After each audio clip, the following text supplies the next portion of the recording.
અને હવે સમાચાર સુરતથી જ્યાં વેસુ વિસ્તારમાં 5 વ્યક્તિ લિફ્ટમાં ફસાઈ।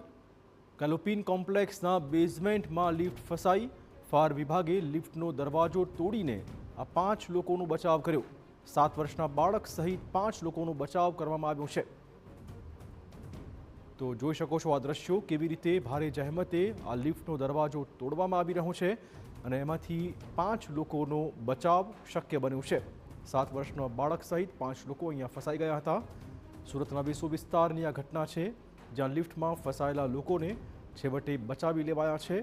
કેલોપિન કોમ્પ્લેક્સના બેઝમેન્ટમાં આવતાની સાથે જ આ લિફ્ટ બંધ થઈ ગઈ હતી, ફસાઈ ગઈ હતી। ફાયર વિભાગે લિફ્ટનો દરવાજો તોડીને આ તમામ લોકોને બચાવ્યા છે। વધુ વાત કરવા જોડાશે અમારા સંવાદદાતા બળદેવ। કયા પ્રકારની ઘટના હતી આ?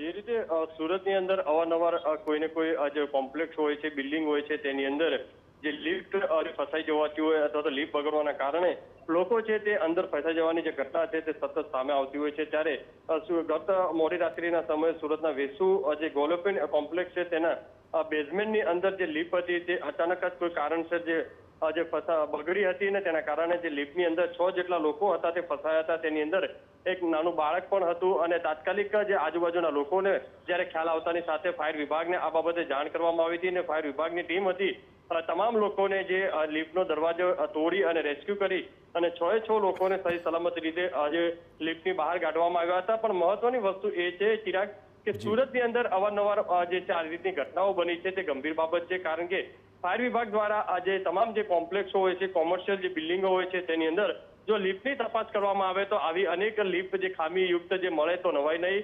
ખરેખર ક્યારેક આવી ઘટના છે ક્યારેક લોકોનો જીવ પણ જોખમમાં મૂકી શકે છે। જી ધન્યવાદ બળદેવ તમામ જાણકારી બદલ।